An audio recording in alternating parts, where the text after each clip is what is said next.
नमस्कार दोस्तों, आप सुन रहे हैं सच्ची कहानियाँ रोनित के साथ। आइए अब चलते हैं आज की अनाउंसमेंट की ओर। कल के हमारी स्टोरी ज्ञान का श्राप फाइनल चैप्टर पे पहला कमेंट उपमा मिश्रा जी ने किया था। उपमा मिश्रा जी को इसके लिए बहुत बहुत धन्यवाद। चलिए अब बढ़ते हैं आज की कहानी की तरफ। मेरा नाम चंद्रमौली है। अभी मेरी उम्र तकरीबन 55-60 साल के आसपास है, लेकिन ये बात तब की है जब मैं 21 साल का हुआ करता था। उस समय मैं अपने इंजीनियरिंग के फाइनल ईयर में था और मैं सिविल इंजीनियरिंग कर रहा था। मेरे एक्सपीरियंस को बनाने के लिए और बढ़ाने के लिए मेरे पिताजी ने अपने ही जान पहचान के एक बिल्डर से बात कर मेरी नौकरी उन्हीं के पास लगवा दी थी। इसे आप नौकरी भी नहीं कह सकते। वहाँ पे उन्होंने मुझे सिर्फ अपने एक्सपीरियंस को एनहांस करने के लिए रखवाया था, ताकि मैं सिविल इंजीनियरिंग में कुछ बहुत प्रैक्टिकल नॉलेज भी ले लूँ। हालांकि ये मेरे लिए सिर्फ प्रैक्टिकल नॉलेज की क्लास नहीं थी, बल्कि वो मुझे अपने काम में पूरी तरीके से शामिल करना चाहते थे। इसीलिए जब मैं सिर्फ उनके अंडर सीख रहा था, तब भी वो मुझे सैलरी के नाम पे कुछ पैसे दिया करते थे, और उस कम उम्र में वो पैसे बहुत थे मेरे लिए, क्योंकि मेरी हर ज़रूरत उन्हीं पैसों से पूरी हो जाती थी, और कुछ पैसे जो बच जाते थे वो मैं अपनी माँ को भी दे दिया करता था। सब कुछ बहुत अच्छा चल रहा था। मैं पढ़ने में भी तेज था। पिताजी को पूरा विश्वास था कि मैं बहुत अच्छे नंबरों से पास होऊंगा, और मुझे भी। इसी दौरान अंकल ने कहा कि बेटा, दिन में तो तुम सब कुछ देख ही रहे हो, लेकिन मैं चाहता हूँ कि कुछ दिनों तक थोड़ा रात में भी ध्यान रखो, और मैंने यहाँ पे ऑफिस में तुम्हारे रहने और खाने की सारी व्यवस्था कर ली है, और तुम्हारे पिताजी से भी बात कर ली है। तुम यहीं से सुबह सुबह डायरेक्ट कॉलेज जा सकते हो। गाड़ी तुम्हें कॉलेज तक छोड़ देगी, और वापस घर पे ले जाके खाना पीना जो भी करना होगा वो करवा के मेरी ही गाड़ी तुम्हें वापस साइट पे भी ले आएगी। तुम्हें कोई दिक्कत नहीं होगी। रात में शायद साइट पे कोई प्रॉब्लम होती है, मजदूरों ने शायद कुछ चुरा लिया है, और भी कुछ कुछ दिक्कतें पेश आ रही हैं। अगर तुम होगे तो डर के मारे कोई भी कुछ गलत नहीं करेगा। इस वजह से अगर तुम्हारे लिए पॉसिबल हो तो रात में रुक जाओ। मैंने भी ये सोचकर हामी भर दी कि जब उन्होंने पिताजी से बात कर ही ली है और उनकी गाड़ी मुझे कॉलेज छोड़ ही देगी और घर से भी आने जाने में मदद मिल ही जाएगी, तो क्या दिक्कत है। और वैसे भी इस काम के लिए अंकल मुझे और भी पैसे बढ़ा के दे रहे थे। हालांकि मैंने और पिताजी ने उन्हें मना किया, लेकिन उन्होंने कहा कि तुम्हारे यहाँ होने से मुझे बहुत आराम हो जाता है। इसके वजह से अगर मैं कभी साइट पे ना भी आऊँ तो भी मुझे सारा अपडेट मिल जाता है। मुझे कभी फिक्र नहीं करनी पड़ती कि इस साइट पे नहीं आया तो कोई दिक्कत हो जाएगी। मैं तो चाहता हूँ कि तुम्हें अपने कारोबार में पूरी तरीके से शामिल कर लूँ, जिससे कि तुम मेरे हर साइट का ख्याल रख सको और मैं थोड़ा आराम कर सकूँ। अंकल ये सारी चीज़ें इसलिए भी सोच रहे थे क्योंकि उनका कोई बेटा नहीं था, और वो मुझे अपने बेटे की तरह ही मानते थे। और शायद उनके मन में ये बात भी चल रही थी कि उनकी एक बेटी है, अगर मैंने अच्छे से काम किया और सीख लिया तो वो अपने बेटी से मेरी शादी करा दें। खैर, मुझे उस वक्त ये सारी बातें पता ना थीं। अंकल की बातें सुनकर मैंने हामी तो भर ही दी थी। उसके बाद जैसी हमारी बात हुई थी वैसी ही मैंने रात का काम चालू किया, और रात में शुरू में तो मैं ऑफिस में जाके बैठा हुआ था, लेकिन काफ़ी देर तक ऑफिस में बैठे रहने के बाद मुझे नींद तो आ नहीं रही थी। और वैसे भी अंकल ने मुझे कहा था कि जब भी तुम्हें नींद ना आए तो ज़रूर राउंड मार लेना, जिससे कि कोई भी मज़दूर कुछ गलत ना करे। मुझे भी लगा मेरा काम तो यही है, और मैं साइट पे राउंड मारने निकल गया। साइट के दो साइड्स थे, पहला सामने फ्रंट साइड और दूसरा बैक साइड। पहले मैंने फ्रंट साइड में घूमने का फैसला किया। वहां पे घूमते वक्त मुझे ऐसी कोई भी चीज नजर नहीं आई। फिर मैंने सोचा कि बैक साइड में भी घूम लेता हूँ, लेकिन बैक साइड बहुत ही सुनसान और बहुत ही अंधेरे से भरा हुआ था। फिर भी मुझे अपना काम तो करना ही था और मैं कोई खास किसी चीज से डरता भी नहीं था। मैंने बैक साइड में जाने की कोशिश की। वहां पे काफी मलबा पड़ा हुआ था, लेकिन तब भी जैसे तैसे मैं उधर एंटर कर गया। अंधेरा होने के वजह से कुछ ठीक से नजर नहीं आ रहा था। फिर मुझे याद आया कि मेरे पास टॉर्च भी तो है। फिर मैंने तुरंत टॉर्च जलाया और आगे बढ़ गया। जब मैं उधर बढ़ रहा था तो थोड़ी दूर तक तो सब कुछ नॉर्मल था, लेकिन एक एग्जैक्ट 5 मीटर के रेडियस में मुझे बहुत तेज खुशबू आ रही थी, जो कि इतनी मनमोहक थी, जिसके तरफ मैं ना चाहते हुए भी अट्रैक्ट हो रहा था। लेकिन जैसे ही उस 5 मीटर के रेडियस को मैंने क्रॉस किया, वो महक आनी बंद हो गई। मैंने सोचा हो सकता है वहां आसपास कोई ऐसा पेड़ हो जिसमें से ऐसी खुशबू आ रही हो, लेकिन मुझे आगे भी देखना था कि साइट पे क्या हो रहा है। मैं जब थोड़ी और आगे बढ़ा तो मुझे एक दो मजदूर नजर आए, जो शायद लोगों को उठा के ले जाने की कोशिश कर रहे थे। मैंने उन लोगों को रोका तो वो लोग डर गए। वो लोग बोलने लगे, सर हम तो यहाँ से मलबा हटा रहे थे ताकि सुबह में सर को आने जाने में या आपको आने जाने में दिक्कत ना हो। मैंने कहा, ठीक है, ये सारे काम दिन में करना, रात में अब से मेरी ड्यूटी रहेगी। उनमें से एक का मुंह इस तरीके से बन गया जैसे कि मैंने उसकी किडनीज मांग ली हों। खैर अब वो कुछ कर भी नहीं सकते थे। वॉचमैन को भी मैंने आगे की तरफ तैनात कर दिया था। वॉचमैन जो कि आगे की तरफ थोड़ी दूर रहता था, उसे मैंने साइट के बिल्कुल नजदीक चेयर पे बैठा दिया था। अब वो लोग कुछ नहीं कर सकते थे। अगर कोई चाहता भी तो यहाँ से माल उठा के बाहर नहीं निकाल सकता था, क्योंकि पीछे मैं घूम रहा था और आगे वॉचमैन था। सभी मजदूरों ने साइट पे जहाँ उनकी झुग्गियां बनी हुई थीं, उन लोगों ने वहां जाके आराम करना ही सही समझा। फिर मैं चाहता तो आगे से निकल सकता था, लेकिन मुझे वो महक इतनी अच्छी लगी थी कि मैं वापस घूमकर उसी तरफ से जाने लगा, जबकि मुझे पता था कि वहाँ काफ़ी मलबा पड़े होने के वजह से मुझे फिर से तकलीफ पेश आएगी। लेकिन मुझे वो महक अपने तरफ आकर्षित कर रही थी। मैं चुपचाप उधर की तरफ वापस बढ़ गया। मैं वहाँ से कम 5 से 6 बार आना जाना कर रहा था, सिर्फ इसलिए ताकि ज़्यादा से ज़्यादा बार मैं वो महक स्मेल ले सकूं। इसीलिए मैं आगे जाता, फिर वापस घूम के वहाँ से गुजरता, फिर पीछे जाता, घूमता, यही कर रहा था। फाइनली जब मुझसे बर्दाश्त नहीं हुआ तो मैं उसी 5 मीटर के रेडियस में जाके कुछ देर खड़ा हो गया और खड़े खड़े उस महक का आनंद लेने लगा। मैंने इधर उधर देखने की भी कोशिश की, लेकिन कोई पेड़ ऐसा नहीं लग रहा था जिसमें से ये मनमोहक महक आ रही हो। मैंने बोला, कोई बात नहीं, महक पे फोकस करते हैं। कितनी अच्छी महक है, दिन में आके देखेंगे कि कौन से ऐसे फूल हैं या कौन सी ऐसी चीज है जिससे इतनी अच्छी महक निकल रही है। रात में तो ये पता लगाना बहुत ही मुश्किल है।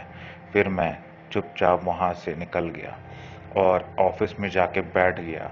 रात में भी कई बार मेरी नींद खुली और मैं वहां जाके महक लेने में बिजी रहा। मुझे लग रहा था जैसे मुझे एक ही दिन में उस महक की, उस खुशबू की एडिक्शन हो चुकी है। अगली सुबह अंकल साइट पे सुबह सुबह ही पहुंच गए। उन्होंने बोला कि बेटा, मैं इतनी सुबह तुमसे ही मिलने आया हूँ। मैं बस ये देखना चाहता था कि कोई दिक्कत तो नहीं है तुम्हें। मैंने अंकल को बोला, नहीं अंकल, कोई दिक्कत नहीं है। मैंने अंकल से भी पूछा, अंकल क्या हमारे साइट के पीछे की तरफ कोई ऐसा पेड़ है जिसमें से बहुत अच्छी महक आती हो? अंकल ने बोला, मुझे तो ऐसा कुछ याद नहीं, लेकिन अगर तुम्हें लगता है तो जाकर चेक कर सकते हो। लेकिन फिर अंकल ने पूछा, क्यों, वो महक इतनी अच्छी है क्या? मैंने बोला, हाँ अंकल, वो महक इतनी अच्छी है कि आप विश्वास नहीं करेंगे। मैं उस महक से वशीभूत होकर कम से कम 10 राउंड रात में उधर मार के आया हूँ। अंकल ने बोला, चलो भाई, मुझे भी दिखाओ। मैं अंकल को लेके उस तरफ बढ़ चला। वहां जाने के बाद दिन के समय में ऐसी कोई महक नहीं आ रही थी, ना ही कुछ ऐसा फील हो रहा था जैसा कि रात में हो रहा था। उसके बाद अंकल ने बोला, हो सकता है कि कोई ऐसा फूल हो जैसे कि रात रानी वगैरह, जो कि सिर्फ रात में ही महकता है, वैसा ही कोई पेड़ या फूल होगा। मैंने भी बोला, हाँ हो सकता है अंकल, कि ऐसा सिर्फ रात में ही इसीलिए हो रहा हो। अंकल ने बोला, ये सब बातें छोड़ो, ये बताओ रात में कल कुछ हुआ था?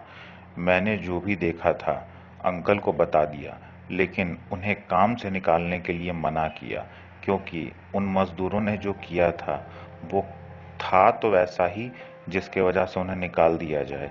लेकिन मैं नहीं चाहता था कि किसी के एक गलती के पकड़ाने की वजह से उसकी नौकरी चली जाए, क्योंकि शायद उनका घर इसी से चलता था। मैंने अंकल को बोला, अंकल, अब मैं यही हूँ, मैं रोज इस चीज का ध्यान रखूंगा, मैं उन लोगों को गलत करने से रोकूंगा, और वो लोग भी बेचारे मजबूर हैं। अंकल ने बोला, मजबूर किस चीज के लिए? मैंने कहा, अंकल, जब उनकी सैलरी ही इतनी नहीं है जिससे उनका घर अच्छी तरीके से चल सके, तो वो बेचारे क्या करेंगे? अंकल ने बोला, अगर तुम्हें लगता है तो उनकी सैलरी थोड़ी सी बढ़ा दो, उनकी दिहाड़ी थोड़ी सी और बढ़ा सकते हो। तुम ये सारे छोटे मोटे फैसले खुद से भी कर सकते हो। उन्होंने मुझे एक अमाउंट का स्लैब दे दिया कि सुपरवाइजर की सैलरी कितनी बढ़ाई जा सकती है, मजदूरों की कितनी, और मेन मिस्त्री की कितनी। ये स्लैब लेकर मैं उन मजदूरों के पास गया और उन्हें खुशखबरी दी। वो लोग बहुत खुश थे, और उन दोनों मजदूरों ने मुझे साइड में ले जाके मुझसे माफ़ी भी मांगी, क्योंकि उन्हें इस चीज़ का बहुत अफसोस था। लेकिन जैसा कि मैंने सोचा था, सच में उतने से पैसों में उनका घर चलाना बहुत मुश्किल था, इसीलिए वो लोग गलत काम कर रहे थे। जब मैंने उनके सैलरी में इंक्रीमेंट कर दिया, मतलब दिहाड़ी में थोड़ा सा बढ़ोतरी कर दिया, तो वो लोग उसके बाद इस चीज़ के लिए कसम खाने के लिए भी तैयार थे कि हम लोग दोबारा ऐसा गलत काम नहीं करेंगे। मैंने उन लोगों को बोला, कोई बात नहीं, तुम लोग अपने लोग हो, तुम ही लोग तो हमारे काम में मदद करते हो, तभी हमारा काम अच्छे से हो पाता है। हमारा काम तो कलम चलाने का है, असली मेहनत तो तुम ही लोग करते हो। तुम लोग अगर ईंट से ईंट ना जोड़ो, अच्छे से सीमेंट और गारे को ना मिक्स करो, तो हम लोग पेपर पे कितना भी डिटेल्स लिख लें, उसका कोई फायदा ना होगा। ये सारी बातें सुनकर वो लोग बहुत खुश हुए। पहली बार उनके मेहनत को कोई अप्रिशिएट कर रहा था। उन लोगों ने बोला, सर हम दिल लगा के काम करेंगे, अब आप निश्चिंत रहिए। हुआ भी ऐसा ही। फिर अगली रात वो लोग खुद भी चौकीदारी का काम कर रहे थे, जबकि उनका ये काम ही नहीं था। मैंने उन लोगों को समझाया, तुम लोगों को मेहनत करने की कोई ज़रूरत नहीं है। मैं राउंड मारता हूँ और आगे वॉचमैन तो बैठा ही है। अगर मुझे तुम लोगों की ज़रूरत पड़ेगी तो मैं तुम्हें आवाज़ दे दूंगा, तुम लोग आ जाना। उन लोगों ने भी कहा, हाँ, आप जब भी बोलेंगे हम लोग तुरंत आ जाएंगे। और उसके बाद जब मैं राउंड मारते मारते पीछे की तरफ गया, तो मुझे फिर से वही महक आई, और मैं फिर से मंत्रमुग्ध हो गया।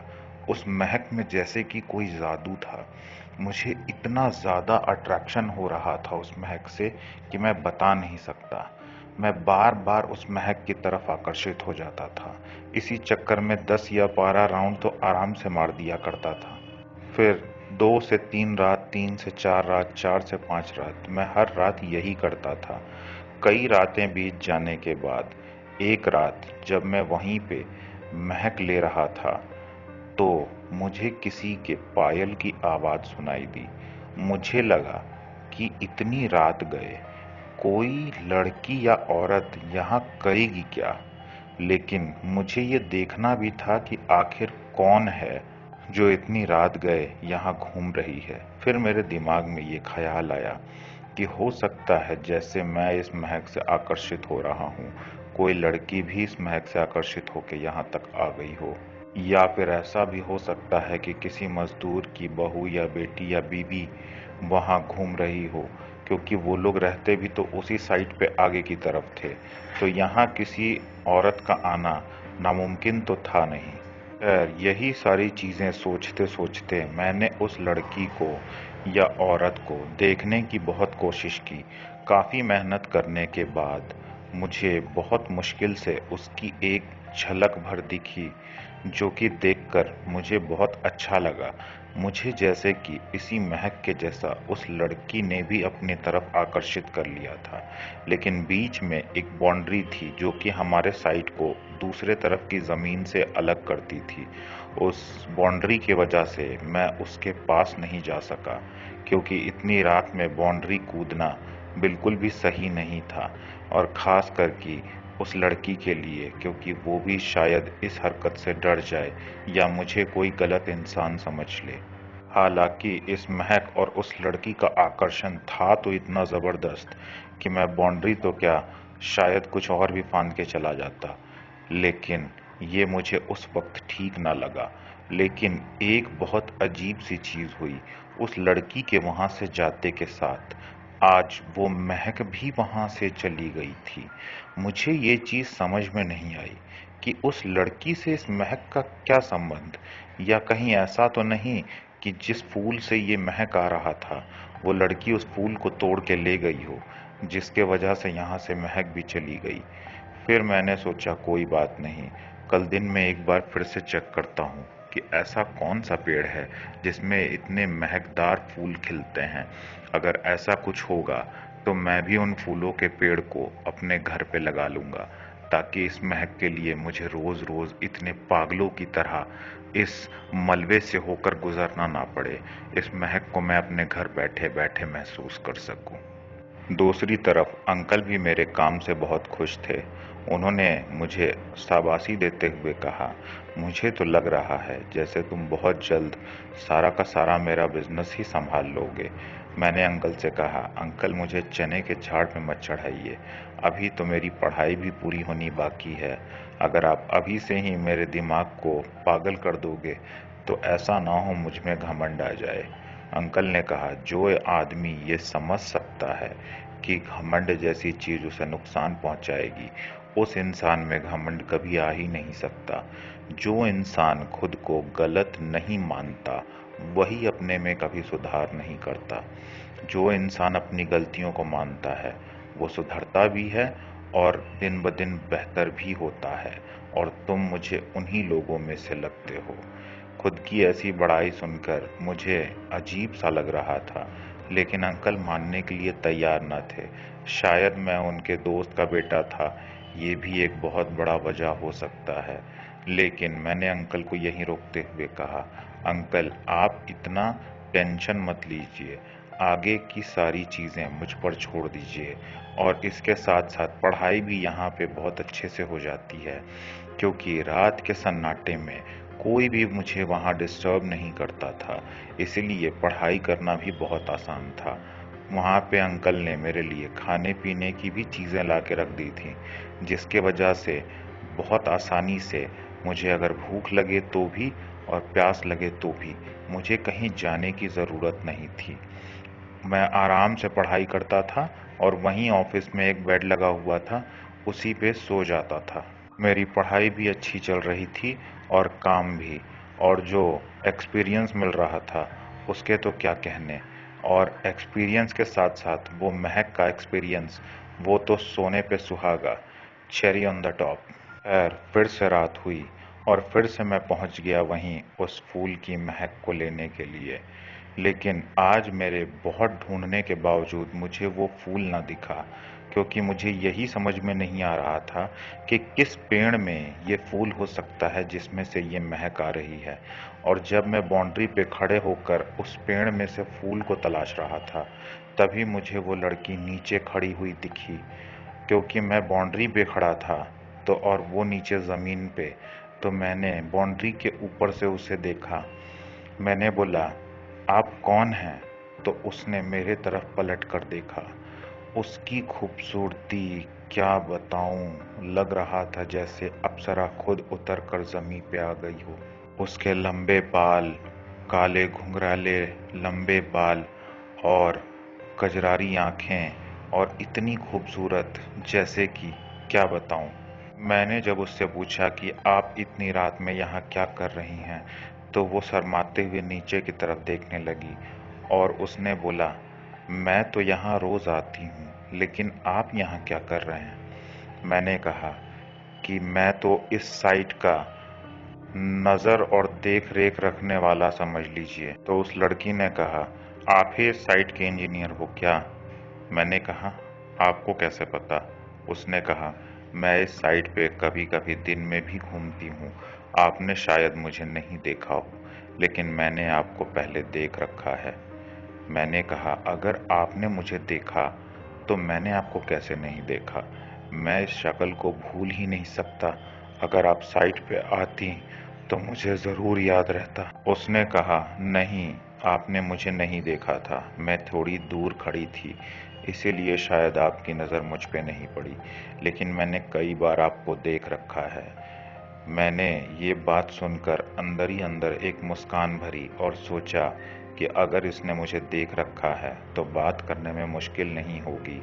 हालांकि मैंने इससे पहले कभी भी किसी लड़की से बात नहीं की थी।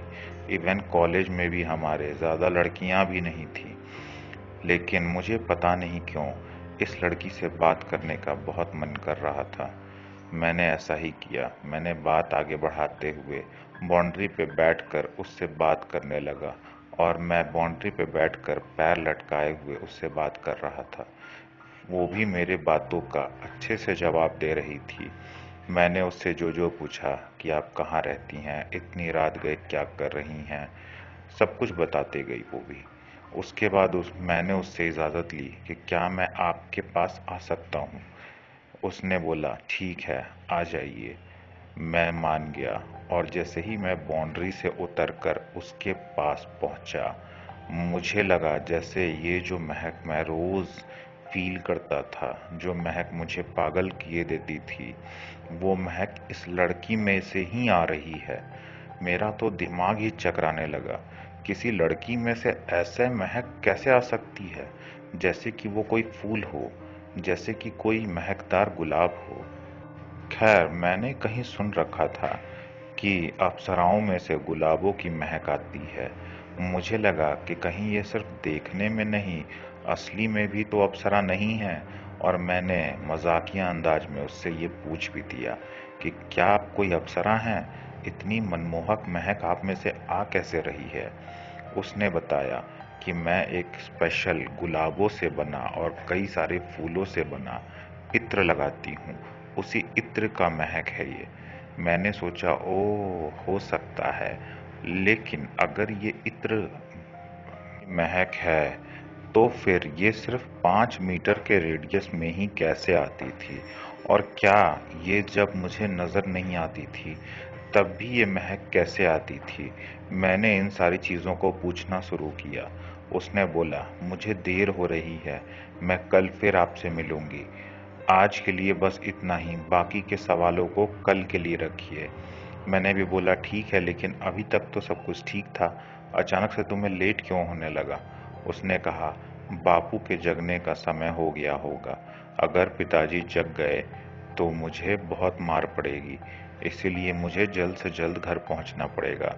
पिताजी जल्द से जल्द उठकर पूजा की सामग्री जुटाने के लिए मुझे ही भेजते हैं, इसीलिए मैं अभी जाते जाते उनके लिए फूल वगैरह भी तोड़ते हुए जाती हूँ, जिससे कि उनके उठने से और पूजा करने से पहले उनके पास सारी चीज़ें हों, जिससे वो अच्छे से पूजा कर सकें। मैंने भी सोचा, हाँ, ऐसा तो हो सकता है, कई लोग ब्रह्म मुहूर्त में उठकर पूजा पाठ करते हैं। मैंने उससे कहा कि कल तुम ज़रूर मिलोगी ना? उसने भी हामी भर दी, बिना कुछ कहे सिर हिलाकर। खैर, इसके बाद मैं अपने ऑफिस चला गया और बिना नींद के ही सोने की कोशिश करने लगा। धीरे धीरे थोड़ा बहुत नींद आई, सुबह हो गई, कॉलेज भी मैं चला गया, लेकिन दिन कटने का इंतजार कर रहा था ताकि रात में मैं उससे फिर से मिल सकूं। धीरे धीरे रात भी हो ही गई और मैं साइट पे पहुंच गया। उसके बाद मैंने वेट करना शुरू कर दिया कि वो जिस समय आती है उस समय पे मैं उससे जाके मिलूं। मैंने बीच में भी कई बार जाकर उस तरफ देखा कि कहीं वो आ तो नहीं गई, लेकिन उसके आने की महक अभी तक आई नहीं थी। इसलिए मैं समझ गया कि वो अभी तक आई नहीं है। लेकिन कुछ देर बाद जब मैं दोबारा उस ओर गया तो फिर से वो महक आ रही थी। मैं समझ गया कि वो आ चुकी है। मैं जल्दी जल्दी बाउंड्री पे चढ़ा और मैंने उसे देखा। उसने भी मुझे देखा और उसके नज़रों में थोड़ी नाराज़गी नज़र आ रही थी। मैंने उससे पूछा, क्या हो गया, आज नाराज़ लग रही हो? उसने कहा, कुछ देर से आकर मैं आपका इंतज़ार कर रही हूँ। मैंने उसे हक जमाते हुए देखा। मुझे बहुत खुशी हुई। मुझे लगा कि अपना मानती है, शायद इसीलिए हक जमा रही है। मैंने भी इस चीज़ की माफ़ी मांगी, लेकिन मैंने बोला, मैं तो कई बार आकर जा चुका हूँ, तुम ही अभी तक यहाँ नहीं आई थी। इस वजह से मैं बार बार मायूस हो जा रहा था। इसीलिए मैंने सोचा कि अगर थोड़ी देर वेट करके जाऊंगा तो शायद तुम आ ही जाओ।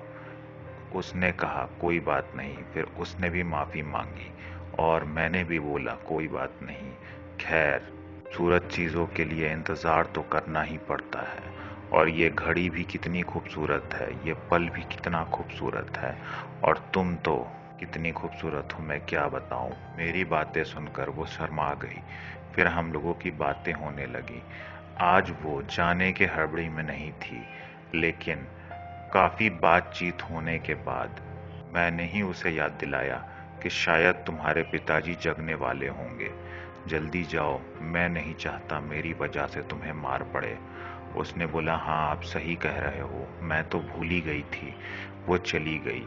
फिर रोज रात में हमारा मिलना यूं ही जारी हो गया। वो रोज आती, मैं उसका इंतजार करता और हम लोग मिलके बहुत बातें करते।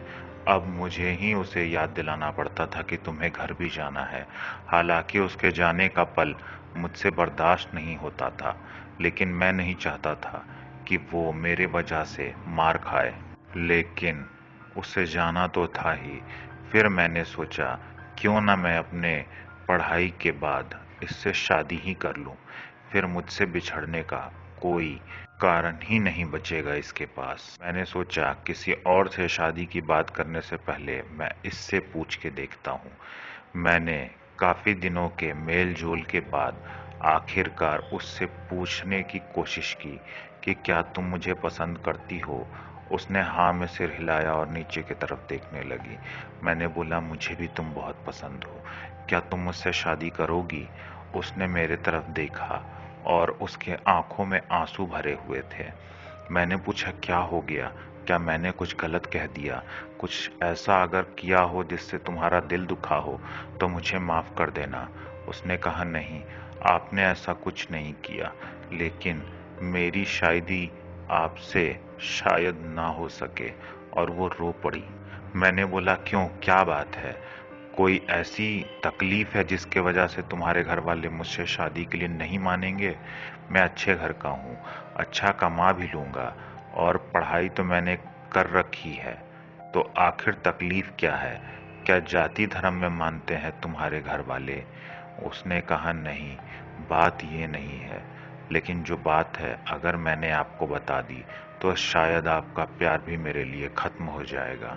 मैंने बोला, तुम्हारे लिए मेरा प्यार किसी भी वजह से खत्म नहीं होगा। उसने कहा, ठीक है, लेकिन ये बात मैं आज आपको नहीं बताऊंगी। कल आप जब मुझसे मिलेंगे तो मैं आपको बताऊंगी। लेकिन अगर उस बात को जानने के बाद भी आपका प्यार कायम रहा तो फिर देखेंगे आगे क्या करना है। मैंने बहुत भारी मन से उसे जाने की इजाज़त दे दी और वो उस रात चली गई। लेकिन अब मैं पहले से भी ज़्यादा बेचैन था, क्योंकि मुझे अगली रात की बहुत बेसब्री से इंतज़ार थी ताकि वो आए और मुझे इस चीज़ का जवाब मिले कि आखिर वो मुझसे शादी क्यों नहीं करना चाहती, या क्या है उसकी असलियत। कैसे तैसे ये रात कटी। और अगला दिन आ गया और दिन में भी मेरी बेचैनी उसी तरीके से रही। अंकल मुझसे मिलने आए। अंकल ने भी मेरी बेचैनी देखी। उन्होंने मुझसे पूछा, क्या बात है, क्या तुम्हारा मन यहाँ नहीं लग रहा? मैंने उन्हें मना करते हुए कहा, नहीं अंकल, ऐसी कोई बात नहीं है। मन तो यहाँ मेरा बहुत लग रहा है, लेकिन किसी काम को लेकर मैं बीच में फंस गया हूँ। अंकल को मुझ पे बहुत भरोसा था। उन्होंने कहा, घबराओ मत, अगर किसी जगह तुम फंसे हो तो निकल भी तुम खुद ही जाओगे। मुझे तुम्हारे दिमाग और सूझबूझ पे पूरा भरोसा है, इसीलिए मैंने सब कुछ तुम्हारे हवाले कर रखा है। मैं अंकल को क्या बताता कि मेरी परेशानी क्या है, इसीलिए मैंने कुछ ना बताना ही सही समझा। उसके बाद धीरे धीरे शाम हुई और फिर रात भी हो गई और मैं बेसब्री से इंतज़ार करने लगा कि वो कब आएगी। काफ़ी देर के इंतज़ार के बाद फाइनली सबसे पहले वो महक आई और उस महक के बाद वो भी आई। और जब वो आई तो मैं उस पे अपने सवालों को लेकर टूट पड़ा। मैंने उससे एक के बाद एक सवाल पूछना शुरू कर दिए। आखिर तुम्हें आ जाने में इतना लेट क्यों हो गया? क्या है वो बात जिसके वजह से तुम मुझसे शादी नहीं कर सकती, और बाकी की सारी चीजें। उसके बाद उसने मुझे धैर्य धरने को कहा और उसने बोला, जो भी मैं बोलूं मुझे सब कुछ बताने देना, बीच में मुझे टोकना मत, और जब मैं सब कुछ बता लूंगी तो फिर मैं खुद ही तुमसे पूछूंगी कि अब पूछो क्या बात है और क्या सवाल है, तभी सिर्फ बोलना। मैंने हामी में सर हिला दिया। फिर उसने कहना शुरू किया कि आज से कई साल पहले मैं और मेरे पिताजी इत्र को पैक करके बाजार में बेचने का काम करते थे।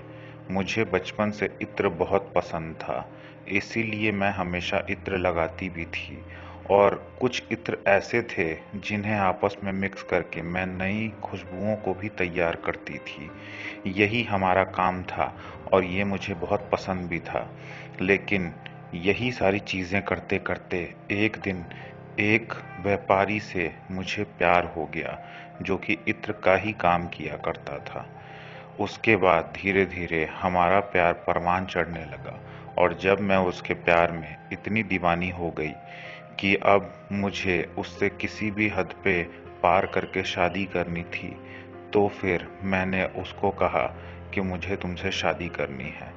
लेकिन मुझे नहीं पता था कि वो सिर्फ चिकनी चुपड़ी बातों में मुझे फंसाए रखना चाहता है। लेकिन मेरे बहुत जिद करने के बाद उसने बोला, ठीक है, अगर तुम मुझसे शादी करना चाहती हो तो तुम वहां उस पेड़ के पास पहुंच जाना जहां आज हम लोग खड़े हैं।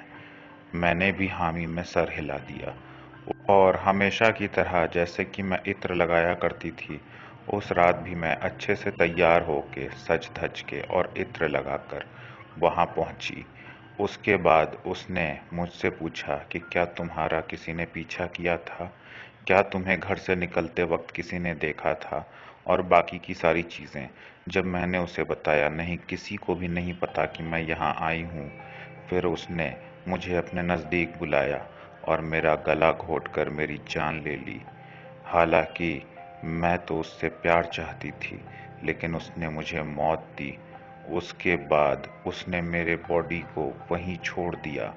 अगली सुबह जब मेरे पिताजी मुझे खोजते खोजते वहां तक पहुंचे, तो उन्होंने देखा कि मैं वहां मृत पड़ी हुई हूँ। मेरी ऐसी हालत देखकर वो बहुत रोने और बिलखने लगे। लेकिन अब तो मैं मर चुकी थी। हालांकि मैं अपने शरीर से बाहर खड़ी होकर खुद को और अपने पिताजी को देख के ये अफसोस कर रही थी कि आखिर मैंने ऐसा काम क्यों किया, और इतना भरोसा ऐसे इंसान पे क्यों किया जिसने मेरी जान ले ली। लेकिन अब मैं कुछ ठीक नहीं कर सकती थी। हालांकि मैं वापस अपने शरीर में जाना चाहती थी, लेकिन मेरे लिए ये भी पॉसिबल ना था। इसीलिए मैं चुपचाप अपने बॉडी को जलते हुए देखने के लिए मजबूर थी। लेकिन मेरे पिताजी मेरे अंतिम संस्कार के खत्म होते होते तक दिल के आघात से उनकी भी मृत्यु हो गई। अब हम लोगों का इस दुनिया में कोई नहीं था, क्योंकि मैं और पिताजी ही बस एक दूसरे के साथ हुआ करते थे। अब पिताजी भी मर चुके थे और मैं तो पहले ही मर चुकी थी। इसीलिए अब मैं सिर्फ भटकने के अलावा और कुछ नहीं कर सकती थी, क्योंकि अकाल मृत्यु की वजह से मेरे आत्मा को शांति नहीं मिल रही थी। उसके बाद जो भी इंसान इस क्षेत्र में आता था, मैं उसे परेशान करती थी। लेकिन एक दिन मैंने तुम्हें साइट पे काम करते हुए देखा। तुम सभी मजदूरों के साथ साथ जानवरों की भी बहुत फिक्र करते थे, सभी की मदद करते थे, किसी भी लड़की या औरत को बुरी नज़र से नहीं देखते थे। और तो और तुम गिलहरी, चूहों, चींटियों तक की तकलीफ के ख्याल के बारे में सोचकर सिहर उठते थे। ये सारी चीज़ें मैंने जब देखी तो मुझे लगा तुम बहुत अच्छे इंसान हो, क्योंकि मेरा तो इंसानियत पर से भरोसा ही उठ गया था। लेकिन तुम्हें देखकर मुझे पता चला कि कुछ इंसान अच्छे भी होते हैं। लेकिन यूं ही कई दिनों तक तुम्हें देखते रहने के बाद मैं तुमसे प्यार कर बैठी। लेकिन मैं एक आत्मा थी, और मैं दिन में तो तुम्हारे सामने बिल्कुल भी नहीं आ सकती थी। लेकिन जिस दिन तुम यहाँ पर आए रात को, तो मैं जो इत्र लगाया करती थी वही इत्र हमेशा महकता था, लेकिन सिर्फ रात को। वही इत्र का महक तुमने स्मेल किया, महसूस किया, जिसके बाद तुम्हें वो इत्र का महक बहुत पसंद आया। लेकिन तुम्हें नहीं पता था कि वो इत्र की महक मेरे में से आती है, क्योंकि तुम्हें अभी तक ये पता ही नहीं था कि वहाँ मैं भी रहती हूँ। बाद में जब मैं तुम्हें नज़र आई तो तुमने भी मुझसे बहुत सलीके से बात की, और मैं तो तुम्हें पसंद करने ही लगी थी। लेकिन आखिर मैं आत्मा थी, मैं तुमसे डायरेक्ट बात कैसे कर सकती थी। इसीलिए मैंने पहले दिन भागना ही सही समझा और मैं वहाँ से चली गई। लेकिन जैसे जैसे मैं तुमसे मिलते रही, मुझे तुमसे और भी प्यार होता रहा। इसलिए मैं इस बात को छुपाए रखना चाहती थी कि मैं जिंदा नहीं हूँ। लेकिन जब तुमने मुझसे शादी की बात की तो मैं रो इसलिए पड़ी कि जिससे मैं शादी करना चाहती थी उसने मेरी जान ले ली, और जिसकी एक समय पे मैं जान लेना चाहती थी, आज वो मुझसे शादी करना चाहता है। ये बात कितनी अजीब है। तुम्हें शायद याद ना होगा, एक बार मैंने तुमसे ये भी पूछा था कि क्या तुमने मुझे एक बार में ही देख के पसंद कर लिया। लेकिन तुमने इसका जवाब दिया था कि नहीं, मैंने तुम्हें एक बार में देख के पसंद नहीं किया। मैंने तुम्हारे सीरत सूरत और तुम्हारे बाकी की चीज़ों को, चाल चलन को और बाकी सारी चीज़ों को देखकर, क्योंकि जब तुमने मुझसे बात की तो मैंने नज़र नीची की थी और शर्माई थी, ये सारी भी चीज़ें तुम्हें पसंद आई थी। क्योंकि मैं नहीं चाहती थी कि शक्ल सूरत देखकर तुम मुझे एक बार में पसंद कर लो, क्योंकि शायद एक बार शक्ल देख के अगर किसी से प्यार हो तो वो सच्चा होगा भी कि नहीं, मैं ये नहीं बता सकती। इसीलिए काफ़ी दिन तक तुम्हारा इम्तिहान लेने के बाद मुझे ये पता चल गया कि तुम्हारा प्यार सच्चा है। फिर मैंने ये बात सोची और समझी।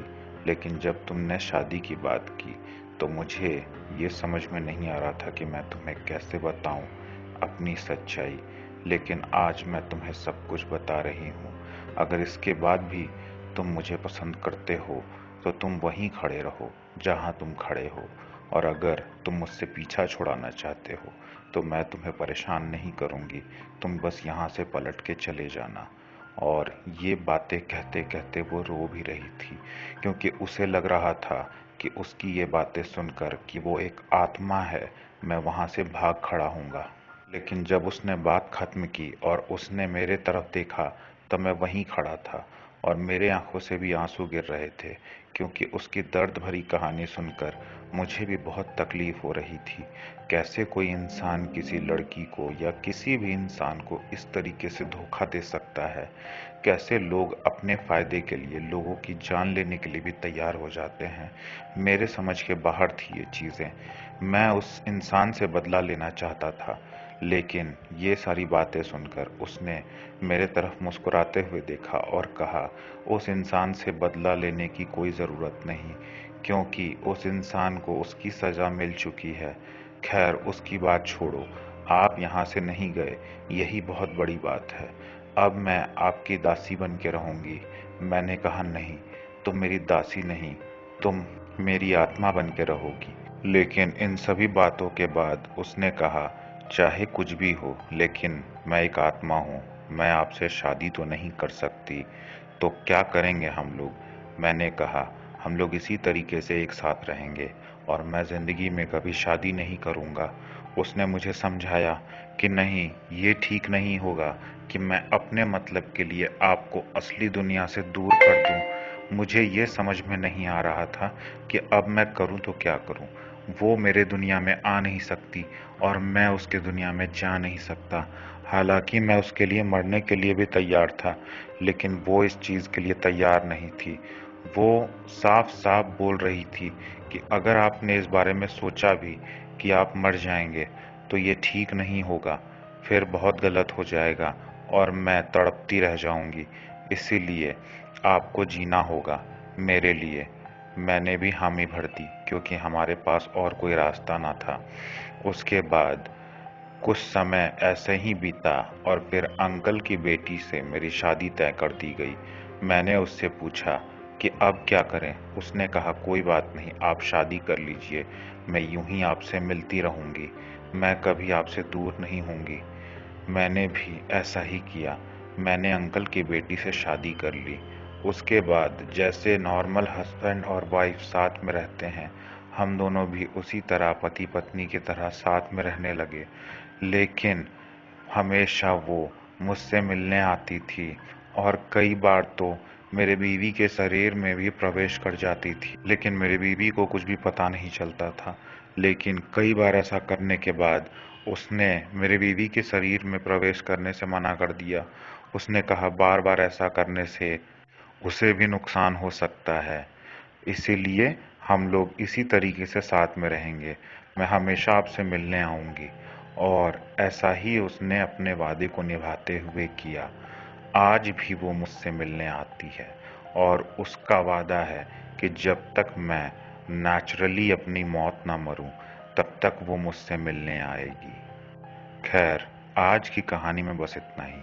आप लोग ज़रूर बताइएगा कि क्या ऐसा सच में हो सकता है, क्योंकि उनके हिसाब से तो उनकी कहानी बिल्कुल सच्ची है। खैर, जो भी हो, मुझे तो उनकी कहानी काफ़ी इंटरेस्टिंग लगी। आप लोग ज़रूर बताइएगा आप लोगों को कैसी लगी। और आज के बाद से हमारी स्टोरी 6 से 10 के बीच में अपलोड हो जाया करेगी। ऐसी ही मनोरंजक कहानियों के लिए हमारे प्लेलिस्ट को ज़रूर विज़िट कीजिएगा। और कल फिर मिलेंगे ऐसी ही एक मनोरंजक कहानी के साथ। तब तक के लिए साइनिंग ऑफ।